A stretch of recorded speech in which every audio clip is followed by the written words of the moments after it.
anything can kill him, but except for copies of himself. He's afraid of his own reflection, apparently. There ain't room for the both of us. And there can be only one. He is the last troll, after all. Yeah, it's true. So here you see the players on the screen getting ready to start. Ryan Rolen on your left with Rug, and Joel Sukhram on the right with his Stoneforge Bant deck. Who do you think is favored here in this matchup? My guess would be that Ryan Rolen is the favorite. Grim Lavamancer is really, really potent in this matchup. Joel Sukhram's deck doesn't really have all that many creatures that can survive it, though we said the same thing in the last match where we saw Joel Sukhram going up against Punishing Fire, and his 2 Knight of the Reliquaries managed to be big enough to take them down.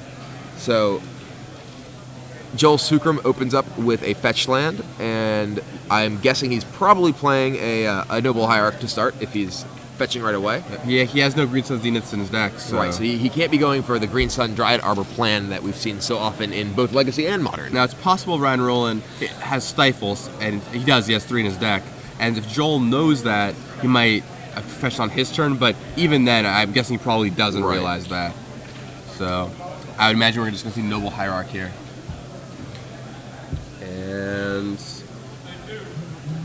Basic Forest, a important protection against Wasteland. Yeah, you can't get Wastelanded that way. Wasteland is really one of the cards that sets Legacy apart from Modern. Wasteland and Force of Will, the two of the major cards that make the format so different. I was actually talking with Jared Silva earlier today about the possible Modern decks that could see play in Legacy, and he was asking about the mono blue Infect deck, and a big hurdle to that deck being able to be successful in Legacy is the fact that it's so reliant on Inkmoth Nexus, and Wasteland is so popular. So Joel crunches in for 1 with that Noble Hierarch, taking a little peck at Ryan Rolen's life total, and he cracks his own Windswept Teeth. Maybe we're going to see his Singleton Tarmogoyf, or perhaps a Stoneforge Mystic. Yeah. Much more likely. Or a Sylvan Library. Could be. Got a couple extra. Basically, he's got 4 Mystics for his main 2-drop, and then he's like, well, I'll have 2 extra bonus 2-drops just in case. Gets Tropical Island. Yeah, the poison deck is really interesting, but yeah, Wasteland really hurts it. Yeah, the Wasteland is the enemy of fun.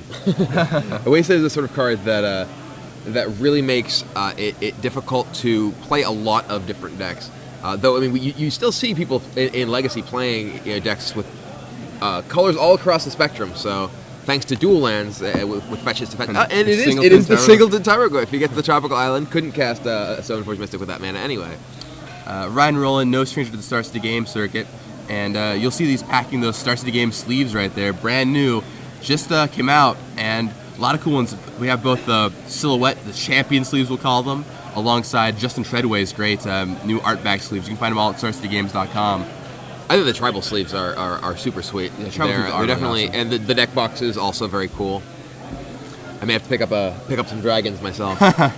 There's a Brainstorm. Yeah, I think I might sleeve my deck when I play in Montreal next week, and if I do, I'll be using these sleeves. Although I seldom sleeve my limited decks. That'll have to change when Innistrad comes out, though. Brainstorm. We may need werewolf sleeves pretty soon.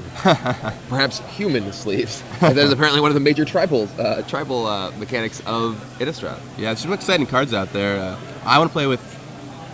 For some reason, I like the green mana 1/1 that taps for a white. I think that card is kind of sweet. Just like an extra Linen War Elf that supports the human tribe. Helps the linear a little bit. Yeah, green-white gets a pretty significant boost with that. When I was previewing my card on Star City Games Mentor of the Meek, I actually said I think humans will have a green 1-drop accelerator, and this is exactly what my deck was looking for. Helps you cast Mirror Crusader on turn 2. Yeah, that's a big deal. Yep. Although something really strange I found out: Hero Bladehold tokens are just soldiers. They're not human soldiers. They're not humans. That's interesting. Very strange. I wonder if that was intentional. I think it just there wasn't room on the card because if you add in human, it kicks it down to another line of text. Okay. It is interesting when very functional changes like that end up happening as a result of templating issues. Yeah, like Gideon Jura, for example. I tweeted at Aaron Forsyth, and we talked about Gideon Jura. And originally, it was supposed to have power and toughness equal to its loyalty. Right, I remember that. Because there wasn't room, I was like, let's make it always 6, which certainly has changed that card tons. Yeah, that would be a really weird card if you just go up, 10, 10, 10. Or both bolts. Now it's only a 1 or Right, whatever. yeah.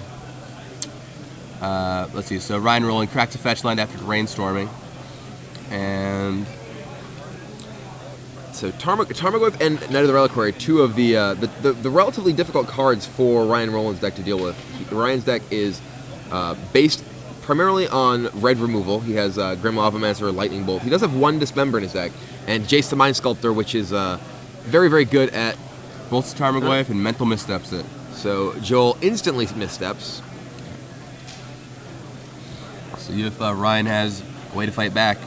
So Ryan may have a misstep of his own, or perhaps a Force of Will. It is a Force of Will. We're going to force removing Ancestral Visions.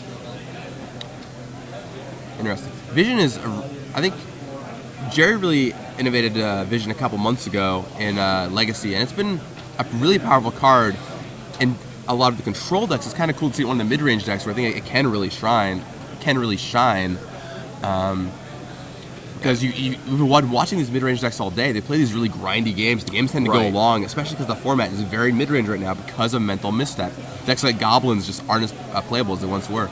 Wasteland on Volcanic Island takes out Ryan Roland. Leaves Ryan Roland with just a basic island. And there's a sort of Light and Shadow. So that threatens to turn any creature that Joel Sukhram plays into a reanimating machine. Bob Lanza on Twitter points out that Elspeth Tyrell tokens are also just soldiers. They are. There are no humans. They're of ambiguous race. It's like, she'll take whatever soldier she can find. It's a ragtag band of goblin soldiers. Yeah. Minion soldiers. I don't know. Minions, werewolf soldiers, whatever works. All right, and then Ryan Roland wastes Joel's Tropical Island right back. He draws a Plains. Gonna play the Tundra though. Equip the Sword of Light and Shadow and get in for 3. Yeah, that hit is pretty significant. So not only does he hit for 3 damage, but he gains 3 life, and more importantly, brings back that Tarmogoyf that they had just had such a battle over. Yep, and that Singleton Goyf proving its worth. I'll have to ask Joel at some point if we get him in the booth to talk to him about why he's only playing 1 Tarmogoyf with no Zenith. It could be maybe only owns 1. Could be just because. In Grand Prix Providence, I played 3 Tarmogoyfs, not 1, but I did a Zenith in my deck. But Tarmogoyf compared to Stoneforge Mystic just isn't as good a 2-drop in most matchups. Which is insane, right? It is pretty crazy that Tarmogoyf has sort of, and this is actually something that some people felt in Modern as well. That Stoneforge Mystic, or rather that Tarmogoyf just wasn't good enough to compete against a lot of decks. It was too slow against combo, and it gets outclassed against a lot of the other creature decks. There's a Grim Lavamancer from Ryan Roland.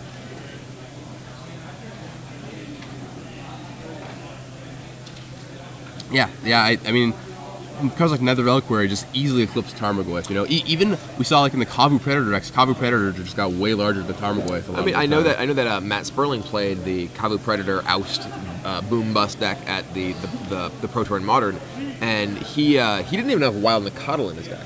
Wow. And he only had 3 copies of Tarmogoyf.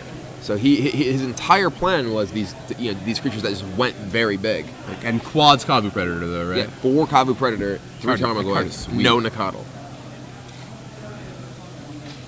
So that Noble Hierarch continuing his crusade, getting in for another 3 damage. Being all noble with his sword and stuff. Taps 2. Here's gonna come Tarmogoyf. Yep, Tarmogoyf comes out the Deja vu. All over again. Looks like you look familiar. Looks like Joel's gripping a Daze, and maybe is there a Knight there? Not sure. I think he would have played Knight if he had it this turn. All right, Ryan forces removing mental misstep. Which is actually sort of interesting. The fact that Joel did not play his Tarmogoyf before combat. If his Tarmogoyf was countered, he would be able to rebuy it this turn. The sword. Yeah, that seems like a mistake to me. There are the certain habits that players get into, like very early on, players when players are first learning the game, they want to play their spells right away. They want to do this. Okay, now I'll attack. Right. Then when players sort of break out of that habit, they often get into that habit too much in the opposite direction. They always want to play their spells after combat. things like playing a Planeswalker after combat when it would give your Tarmogoyf +1/+1 when it gets countered. Right. And like this, Joel attacked with his Noble Hierarch, which would have been able to bring back that Goyf if it got countered. Yeah, it's not. And another one in the same vein is also doing everything at the last possible moment. A lot of times it's correct, like main phase or removal spell for various reasons. If so many people let their opponent untap and then have maybe counter mana open or have a chance to draw a giant growth or things like that. When they shouldn't get tricky, they should just kill it. I want that dead. It's dead. I think a lot of people learn this lesson the hard way in Time Spiral block with Stonewood Invocation around. You let them untap or do it in combat. Very bad things can happen. So Joel plays a second Noble Hierarch, and that'll make the hierarchy he has a little more threatening. Ryan uses the Grim Lavamancer, though, to kill off the freshly minted Noble Hierarch. So we were talking about Ancestral Visions a little bit a moment ago. Ancestral Visions is a card that has largely, in many decks, replaced Standstill. And Standstill is a card that's been very popular in Legacy for a long time, and it has been strangely popular in a lot of decks that don't really do much. When you're playing a Standstill deck that is largely a defensive deck, and I think one of it just seems very strange. It's not like you're developing a board a board position. You're largely relying on your opponent, just not doing anything or having to do something to crack your Standstill. Whereas Ancestral Visions still lets you do stuff. It lets you continue to proactively influence the board. And you can always play it. Granted, it has suspend. It's not going to give you what you want for a while, but neither will Standstill in a lot of situations anyway. Right. So sometimes Standstill will just do nothing. Right. Sometimes Standstill is just a terrible card because you're behind. Your opponent plays an Aether Vial, you can't counter it. You have a Standstill in your hand. You're like, well. Yeah, I never cast this card ever. So I think that one thing that Standstill has done for a long time is actually put. Standstill is very good against players who are not used to playing against it. A lot of times players will either just immediately play something into Standstill when they don't need to, or they will wait too long against a Standstill. They'll crack a Standstill at the wrong time to give the opponent just the most possible value they can get. Right. Whereas Ancestral Visions is a card that has very consistent value regardless of who you're playing against. You're going to get those cards no matter what, and you can play the game in the meantime. And 3 cards is always good. And speaking of meantime, not too much has happened. Joel passed back to Ryan. Ryan passed back, and now Joel's busy resolving a brainstorm. So he looks like there's a Vendilion Click in play on Ryan's side. So Ryan has a Grim Lavamancer and Vendilion Click versus Joel, still with his Noble Hierarch wearing a sword, and just finished resolving a brainstorm, keeping a hand of cards. See what he's got there. So it looks like Daze is threatening the Vendilion Click, and Click resolves. Hand Misstep, Tarmogoyf lands. And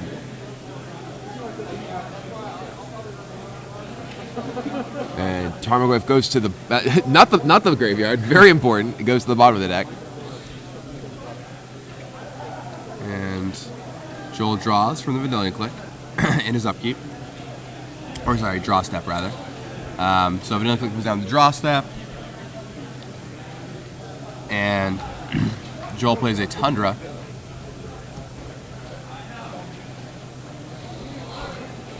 So that Noble Hierarch can now trade with both of those if he attacks. If Ryan chooses to block. I think he needs to block those. Well, he has to double block because of Exalted, which is what makes it so awkward. That Daze was able to prevent Ryan Rolen from being able to block and then activate Lavamancer. I think double blocking is correct here. So and he does double block. Joel accidentally drops Jace Jace onto the table, and a little awkward. So Sword of Light and Shadow, clearly a tap to attack, and Ryan Rolen passes back. So now we're in this weird mid-game where the Ancestral Vision would be awesome if Ryan still had it, but he doesn't. And Joel draws a Stoneforge Mystic and casts it, which earns a Stifle on the trigger. Okay. Misstep from Joel. Yeah, that Stoneforge really only needs to be able to carry the sword. Even if that Stifle had resolved, It's primarily there to hit you with the sword, go get back that noble hierarch who died, and then kill you next turn probably. But as is, probably gonna get Batterskull. It seems like a fine choice. I mean, you could get the other sword if you really wanted to. Could get sort of Feast and Famine, but Batterskull represents a creature, and I think Batterskull's probably a better choice.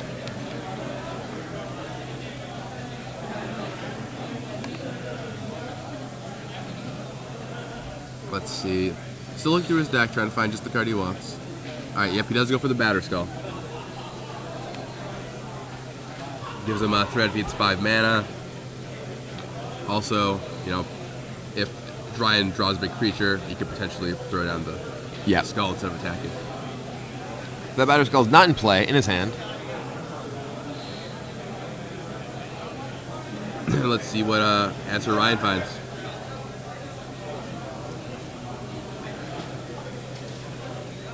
There's a Brainstorm from Ryan Rolen. And Mental Misstep counters that. And Joel untaps and draws. Brainstorm, I think. So I think he just wants to equip attack. I would have left green open so I could play Hierarch. I agree with that entirely. Now I think what he's probably going to do is cast Brainstorm to try and find a green source. But I'd rather just have the guaranteed green. Because you don't need to cast that Brainstorm right now. There's no reason to fire it off. Right. So... pass or not. Yeah, I think you really want that Noble Hierarch in play. Alright, well, but that doesn't matter. And Ryan Rolen loses game 1 to Joel Sukhram with the Stoneforge Bant deck. Heading into game 2, real fast. Gabe Lonkiano on Twitter asks, what is Ryan Rolen's mana base? I'll read it off for you real fast. For him and anyone else out there who wants to know. It's 4 Scalding Tarn, 4 Misty Rainforest, 3 Tropical Island, 3 Volcanic Island, a forest, a mountain, and 3 islands, 3 Wasteland, and a single wooded foothills. What was that? Misty Rainforest. That was like the strangest intonation. I like Misty Rainforest. Misty Rainforest. Like, misty. I don't even... Dude, it's totally misty, man. Like, what was that? I cannot beat the guy at California Talk, so I'm not even going to try. I've only lived in California for 5 years. I actually did have people who thought I was from California when I lived in New Hampshire, so... Whatever that means. Just a natural fit. But, whatever. So how do you think this matchup goes with sideboarding? What do you think? All right, so yeah, going into the sideboards, let's look at winner of game 1, Joel Sukhram. What is he going to do to up its odds here? I think Elspeth has got to be pretty good. I think Elspeth is always good. Well, win in doubt. That's not really true. I actually don't think Elspeth is always good. Like, all right, Storm combo. It's Elspeth time. I would definitely board in Elspeth here. Yeah. I think Path to Exile is a possible card, though Path isn't really that exciting against this sort of deck. Path is at its best when you're fighting against a deck that doesn't have a great use for the extra mana, and you're dealing with big creatures, and you're fighting against a deck that has Lavamancer, Vidalian Click, and Joel didn't even see Tarmogoyf in that game, so it's not even clear that he's expecting his opponent to have Tarmogoyf. I mean, I think it's likely if we saw the green sources, but even then he's got 4 swords main deck already. Right. You don't want to click your hand up with a bunch of you have Jace, and you have your own relatively large creatures, along with a Sword of Feast and Famine that can get your guys past Tarmogoyf. So there's no real reason to board in a bunch of removal for Goyfs. I doubt Flusterstorm will come in, although it's always cool to see that commander card make an appearance. Is it Flusterstorm? I thought it was Flutterstorm. It's Flusterstorm. Oh. You get all flustered? Pretty sure it's Flusterstorm. Well, I'll look it up real fast. It's spelled Flusterstorm in his list. It is Flusterstorm on the deck list. I'll look it up. One sec. Don't correct me on Twitter yet. 3 Surgical Extractions. Doubt we'll see those. Don't really ever want that card. Bajuka is interesting because Ryan Rolen does have Life from the Loam, and though again, Joel Sukhram does not know that. Right. And it doesn't really do much other than stop the Life from the Loam. So I probably wouldn't bring in the Bajuka Bog. I really think the Elspeth and the Jit are the 2 cards that I would be interested in after sideboarding. I agree with that. And I think, what are we going to cut? Maybe we cut Sylvan Library. I can see cutting Mirren Crusader. Mirren Crusader's pretty inefficient against the opponent. Like Grim Lavamancer, against the opponent who has Lavamancer and Lightning Bolt. You're paying a lot for a creature that's dying to very cheap spells. Yeah, I can see cutting the 2 Mirren Crusaders here. Actually, I think there are a couple cards you can probably cut in this matchup. Crusader is certainly one of them. I don't think if he wants to bring in 1 path, I could see, bring that in over something out there. You might not want all of your swords either. Like, sure. Sword of Light and Shadow. The Sword of Light and Shadow was very good that game. So, what cards would you want to sideboard out other than the Mirran Crusaders? I think the Crusaders could come out. I'm not sure if you need the one Sylvan Library in this matchup. I really like Sylvan Library against any sort of control deck. Like just the ability to pay some life for cards, in particular when you have cards like Sword of Light and Shadow and Batterskull in your deck, you can just convert to so many extra cards, such a big advantage. Can certainly convert to an advantage. His opponent's not putting a ton of pressure on him. Sylvan Library, against a deck that is primarily trying to trade 1-for-1 with your stuff, I think is just very good. Sure. All right, you sold me. I was just looking for an argument to take it out because one-ofs are inelegant, but yeah, I agree. One-ofs are sweet. One-ofs are sweet. I love one-ofs. I can't really complain. Forces probably want to stay in. I think you maybe should shave a couple swords. Yeah, I mean, Lavamancer's kind of a problem for him. But yeah, I mean, I think you want to keep 4 removal spells in because there are Tarmogoyfs, Clicks, and Lavamancers to deal with. So plus whatever's out of the sideboard. Yeah. So. I mean, my inclination is that Mirran Crusader is really the only card I wouldn't want in my deck. Oh, we're back right here. Whoa, we're back. I'm awesome. So yeah, I think Elspeth and GTA over those two. That's what I would do. I think. I agree. I think that's just clean. But we'll see what they do. Everyone's been bringing in Surgical Extraction in every matchup, so they'll probably end up in the main deck somehow. Ryan Rolen, let's see, Submerge for sure. That card is absolutely Submerge is one of the most powerful sideboard cards there is in Legacy. Dismember is a reasonable possible sideboard card. It helps deal with Tarmogoyf and Knight. Fire Spout, maybe. Fire Spout. One Fire Spout. Interesting. I mean, if I have Fire Spout in my sideboard, this is probably a matchup where I'm interested in bringing it in. Did he see Mirran Crusader that game? He did not. No, he only saw Tarmogoyf and. Although I guess it doesn't work on Mirran Crusader because it's partially green, right? It is. Yeah, it actually wouldn't kill it. That's right. Oh yeah. I don't know if there's enough it actually kills. Maybe Fire Spout isn't worth it. He also has 3 Surgical Extractions. Why does everyone have Surgical Extraction? It's kind of funny because I actually had Surgical Extraction very early on in the sideboard of one of my decks, and then I was like, I mean, I respect if you want it against Dredge or something like that, or various different combo decks. I mean, some combo decks, I think that if you have actual discard, it's pretty good against. You can stop part of their combo and rip it out of their deck, or maybe I guess with counter magic too, you can counter a key piece. Should we use this opportunity to go on a rant about how bad Cranial Extraction effects are? I mean, we're right back, it seems. So perhaps another time. Another time you can hear how you really shouldn't have these cards in your deck. Unless like you want to be very specific circumstances. If they're 4 Dredge or something like that, if you have a very specific plan with them, understandable. But if you just want to fight Dredge, like I'd rather have Tormod's Crypts, Relics, Leyline, something of that nature. A lot of Dredge decks actually just can't beat a Leyline anymore. Phantasmal Image is another interesting card I could see Ryan potentially boarding in if you just wanted a guy, an extra guy to trade off. Probably not. It's not very good against Stoneforge Mystic, for example. But unless you have a Jitte of your own. Or Ancient Grudge could also... Then you could equip your Stoneforge copy with the... Oh, wait. Ancient Grudge could also be okay. Yeah, Grudge is totally reasonable sideboard card here.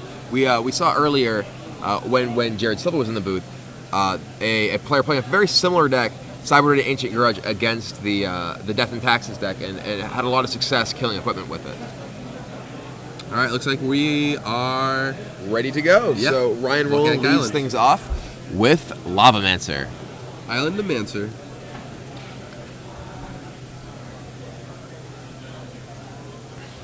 So Joel Sukhram with a Savannah of his own and a Noble Hierarch. So good start. But if Ryan has any way to fuel... If he has Fetchland Brainstorm, that guy's dead. Oh, he's got Brainstorm. Got step 1. Draws 3. It's amazing how fast you can really get to Lavamancer fuel. Yeah, I mean, even in Standard these days, Lavamancer can kill things turn 2 very, very Ponder, easily. Preordain, Fetchland, Shrine of Piercing Vision. We're doing in the burn decks. It's pretty incredible. So Ryan finishes resolving his Brainstorm, found a Fetchland, cracks his Fetchland, and is going to Lavamancer down that Noble Hierarch.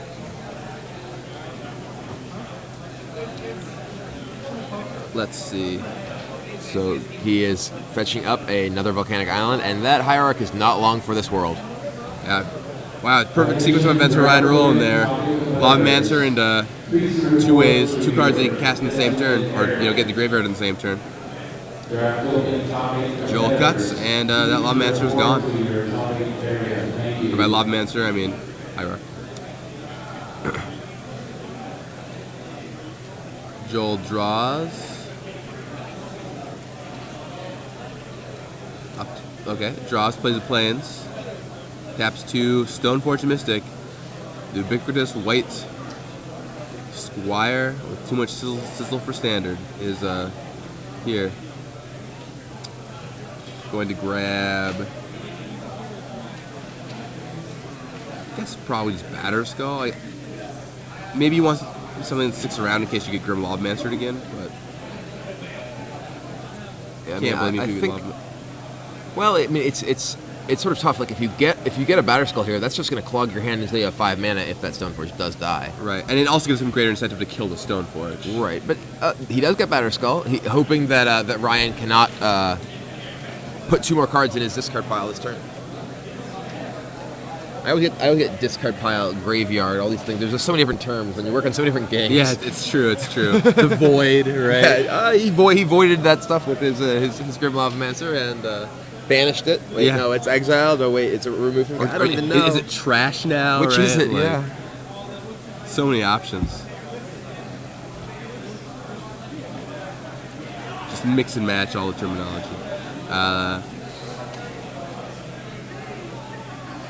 Tap, spend, exhaust, whatever it takes.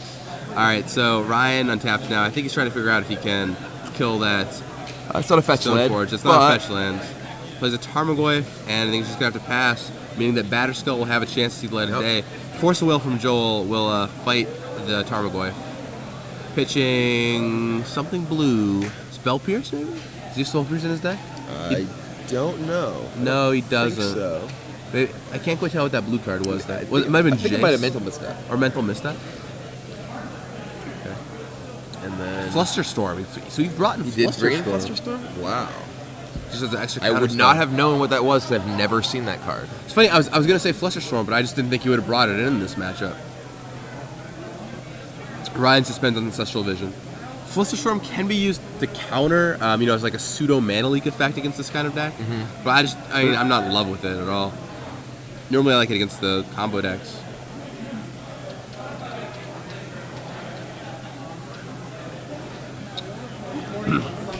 Joel's going to put in Batterskull, looks like. Doesn't want to get Vendelion clicked, which is very real. You want a Batterskull right away. Something that players who play Stoneforge Mystic in formats with click learn very quickly. Very quickly? I don't know. Very quickly, indeed. Learn something. So he wastelands the Tropical Tropical Island, which does give Ryan enough fuel to use his Lavamancer if he so chooses. But Mystic has already done its damage putting Batterskull on the battlefield. Absolutely. And there's a Batterskull on Joel's side with, of course, equipped with a Germ Token, as well as a Stoneforge Mystic. And Ryan also has 2 lands, a Lavamancer, and an Ancestral Vision, the Modern Band card, on 3 counters. There are several modern ban cards involved right here. Even ones that would otherwise be legal. I mean, obviously, Volcanic Island isn't legal in Modern, but Stoneforge Mystic and Ancestral Visions both would be if it weren't for They're placed on the ban list. If they just weren't so good. All right, Ryan passes back to Joel.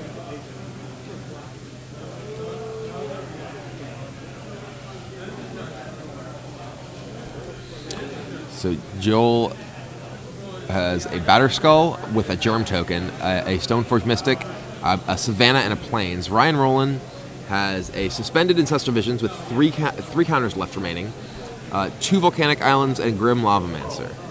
Looks like he's deciding what land to play for the turn. No, he's just casting Submerge. Submerge in the Germ Token is a big game. Yeah, and that's going to really set Joel back on tempo here. Wasteland, wow. Whoa. Submerge, Wasteland, Lavamancer, that. Wow. So Joel now has an empty Batterskull and a Plains. Not his, the board you want. His position deteriorated very rapidly. And Ryan Roland's only looking better with that vision, getting closer and closer to unsuspending. So this is really what Ryan Roland wants to do. He wants to attrition Joel out and just let that visions tick down. Yeah, I think that's precisely what he's trying to go for. He's got Lavamancer active. He's got visions on 2 counters now. Joel's doing nothing that's going to threaten him.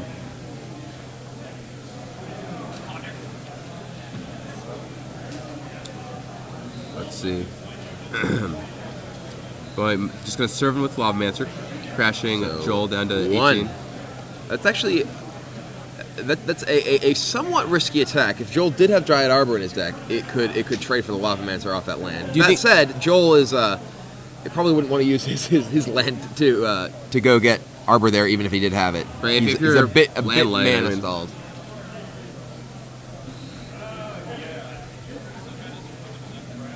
Ryan serves in again with the Grim Lavamancer, and yeah, I think if Joel blocks there, Ryan's happy with it. Yeah, he does get to basically use Grim Lavamancer as land destruction.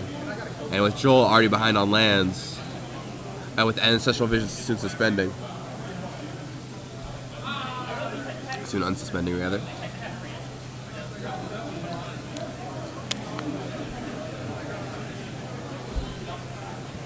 So Vision's very soon coming off.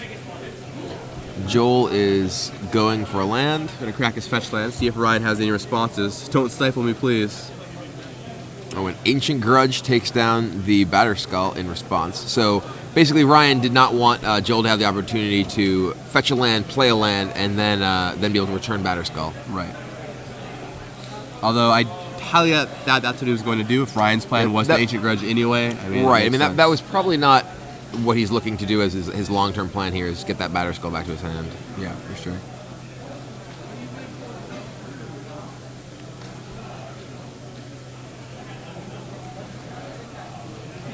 And let's see, so Joel probably doesn't have another land, but let's see, what would he be fetching for? Do you think he drew his Singleton Tarmogoyf? I think he has a Stoneforge Mystic. So Joel looks like, is he just brainstorming here? Taps the Tropical Island.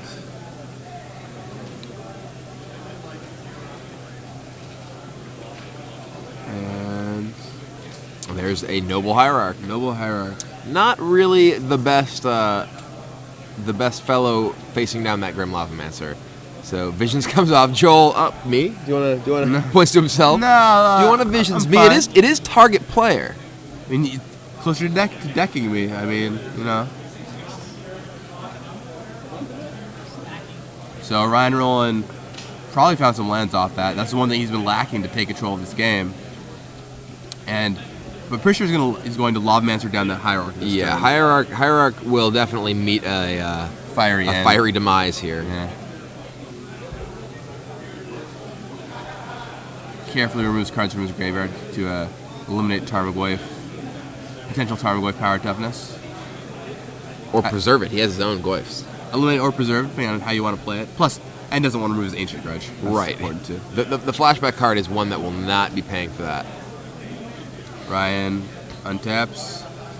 Joel did nothing on his turn again. And Ryan has a Brainstorm. So time to see some fresh cards. Further Lavamancer fuel.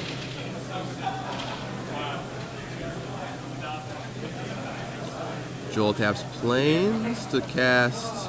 He's going to Swords the Lavamancer. Meaning he can't get it. Oh, Mental Misstep for Ryan Rolen. We'll take care of that Swords. Is he paying life? Looks like he's paying life for that. Interesting.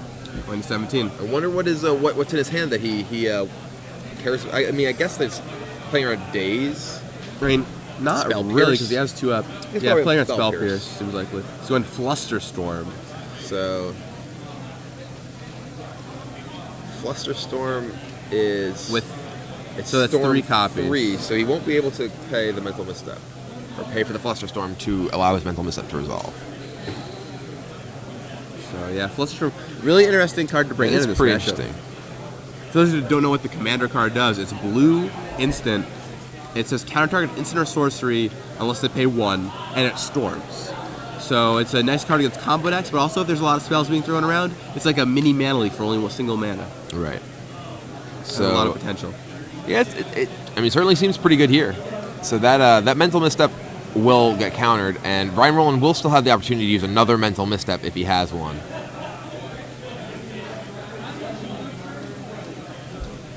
And they're counting up how many spells.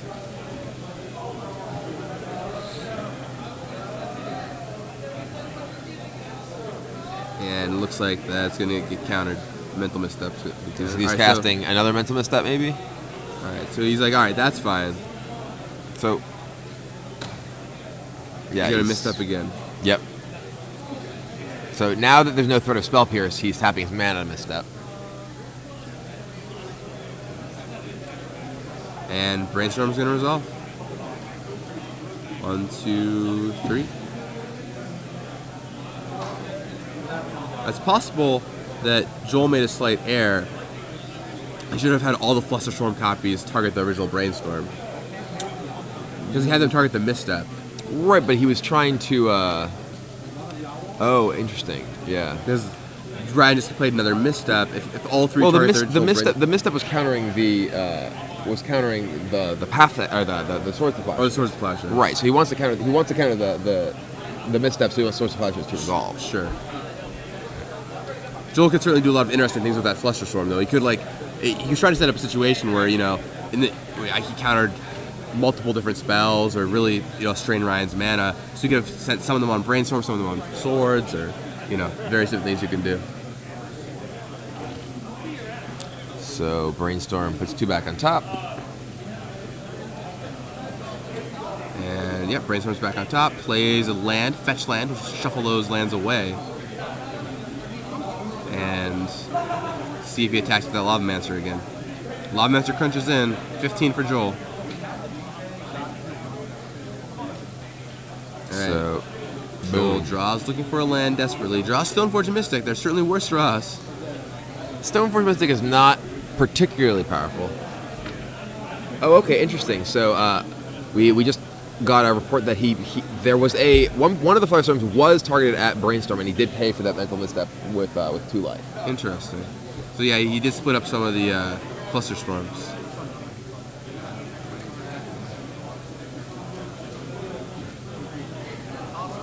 Let's see. Ryan's gonna crack that fetch land, shuffle away the top cards of the library, and see some fresh ones.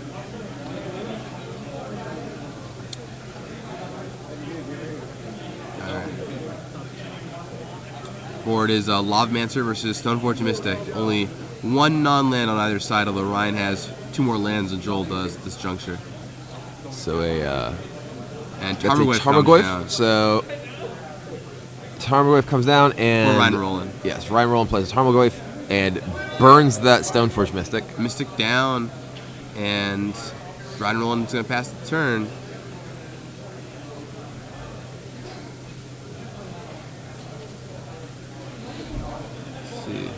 Puts a dice on the Tarmogoyf to represent its power and toughness. Are you pro or anti-dice on Tarmogoyf? I never put dice on stuff that doesn't actually have counters. It's very easily mistaken for something else. Insane. Plus, there's the awkward issue where you just forget to take it up one. Then you right. Log, are you misrepresenting? Like if you're if you actually have something incorrect. So as that clock counts down, so does your time to head on, pick up those last cards or sell those last cards to the dealers. We're going to be wrapping up. Alright, let's see. So Joel is brainstorming. And I'm sure time is dwindling in this round. I'm going to get a report on how much time is left. Yeah, right now, this game too has taken a long time. Right now, Ryan Rolen is down. We have 7 minutes left. Wow, only 7 minutes left. So this is going to be a very difficult match for Ryan Rolen to win. He needs to win this game and another one in 7 minutes. They likely have a little bit of time extra, maybe 3 extra minutes, but no more than 10. They do have a few minutes extra from the time spent to set up the feature match, but they are definitely under serious time pressure to actually finish 2 games. Yep, and neither of these players can afford to draw with the top 8 on the line, so things could get messy in the 3rd game if there is one. I mean, these players, it's not clear even if the winner will make top 8, just based on how the standings are. But they do have the possibility to. So Joel Sukhram is playing what's he got? Knight of the Reliquary. That's an actual card. A lot of the things he's played so far just don't do anything. They're like fuel for the fire. Noble Hierarchy killing Noble Hierarchy. But here is an actual Knight of the Reliquary. That is a real Magic player's creature. It is a serious customer. So Ryan's going to force that, and that deserves a force of will. It's like a fine wine. You're like, that deserves it. That deserves a force of will. And Ryan Rolen sitting at 13, Joel Sukhram at 9. Ryan Rolen's board with... Swings in with Tarmogoyf. All right, and Joel just concedes. Joel packs it up. They're going to game 3. All right, they know they're low on time. Not much time left. So both players look to be shuffling up quickly for the 3rd game. Yeah, exactly. So they'll shuffle up quickly, and it doesn't look like either of them are going to sideboard either. Joel will be on the play here. Who do you think has the advantage after watching the first 2 games? I like Ryan Rolen's matchup here. That game demonstrated just how powerful Grim Lavamancer can be. He has a lot of just potent cards that Joel Sukhram has a relatively small number of cards to deal with. Submerge is really powerful. Lavamancer clearly very powerful, and he has the tools to win the long game. The one card the few cards that Joel Sukhram has that I think really give him a shot at winning this match are Knight of the Reliquary and Elspeth. And I'm not just saying that because those are 2 of my favorite cards in Magic. I'm saying that because those are just the cards that are difficult for Ryan Rolen's deck to deal with. I mean, they're 2 of your favorite cards for a reason, right? Yeah, they're very powerful. It's not just that I got them for Christmas one day and I was like, ooh, shiny, I love them. It was they're my favorite cards because they're so good. Yeah. They give decks that are based on damage-based removal a serious difficult time. Yeah, that's absolutely true. And there's only 2 Knights in Joel's deck and only 1 Elspeth. So there's only 3 cards, but if he gets those active... Legacy is a format where you see a lot of your deck. Between Brainstorm, Sylvan Library, Jace the Mind Sculptor, he has a lot of cards that let him, try and find those key cards. I think Jace is also pretty huge in this matchup. Yeah, Jace is a big deal. Both players have Jace, and I think Ryan Rolen's deck is a bit better at managing his opponent's Jaces. He has the damage-based removal. He has Vendilion Click. So if Joel Sukhram sticks a Jace, that said, Ryan Rolen, Joel Sukram's deck is better at playing Jace. He has Noble Hierarch. He has the mana acceleration that can actually get his Jaces down, and also Daze to get them through. So if you're Joel Sukhram, do you think you would keep those Flusterstorms in? They certainly were pretty good in that game. I don't know how good they can really be. They're sort of like a Spell Pierce effect. It's mostly better than Spell Pierce, except it can't hit Jace or artifacts. Yeah, the fact that it can't hit Jace is a big deal. That is huge for sure. But obviously he doesn't have access to Spell Pierce, so it's right. like, well, it's not like I have the choice here. Yeah, because it's always guaranteed to storm for 1. So will always be Spell Pierce on an instant or sorcery, or Spell Pierce plus because when I first saw it, I thought it was just a non-creature spell, and I was like, isn't this just better than Spell Pierce? But then it was corrected that it can't hit a number of important card types, right? Especially most notably Planeswalker, and of course artifacts and enchantments too. I thought it was a very strange card for Commander inclusion though. Just like it's a very not Commander-y card to me. Commander games can end up in these situations where a bunch of people are trying to play a bunch of different spells. Sure. So this is like, I'll stop yours, and I'll stop yours, and I'll stop yours, and I'll stop yours if you don't pay this much. And it seems like it could be a pretty cool card in a multiplayer game.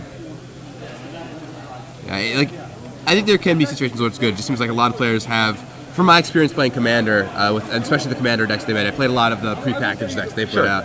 It seems like they're more individual big effects rather than a bunch of things happening at once. Individual big effects, and also just a lot of lands. Like people have so many lands to play that paying 2 extra mana for a spell is just nothing. Yeah, I can certainly see that. I'm not much of a Commander player myself, so I just sort of imagine what it could look like. Fair enough. Yeah, it gave the decks put together are really well constructed. Obviously it was best-selling product since Zendikar. Very good for Wizards for a reason. Really got a lot of players in the format. It seems like a super cool format, super cool concept, and the fact that it's the first non-booster release that Wizards has made in a long time. Well, first unique cards for a non-booster unique release. cards, yes. Oh, yeah, absolutely. It's very, very rare. The whole sort of philosophy of we know people want these kind of cards, and we've just had to try and shoehorn them into booster releases. Why don't we just give them what they want? Which is a great philosophy. And Wizards has really been listening to the players and what they want lately. So we're back to the match.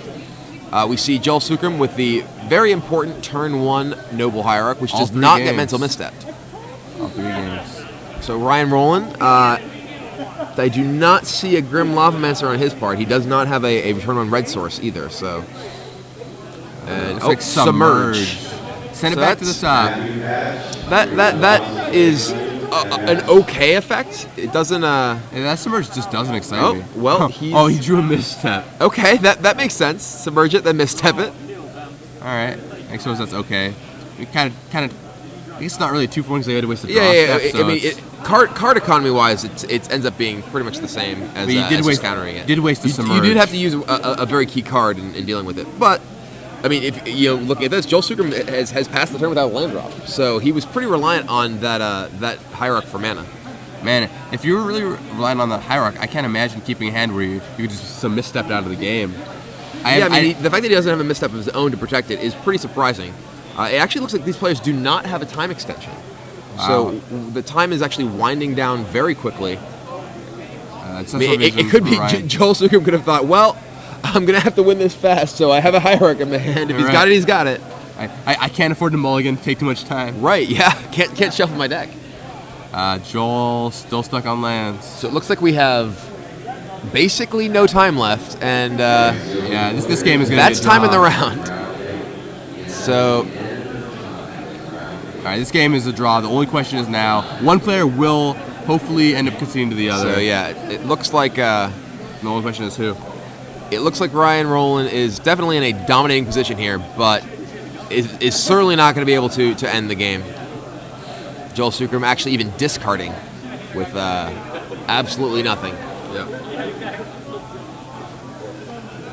So Ryan Rolen resolves his Ancestral Visions.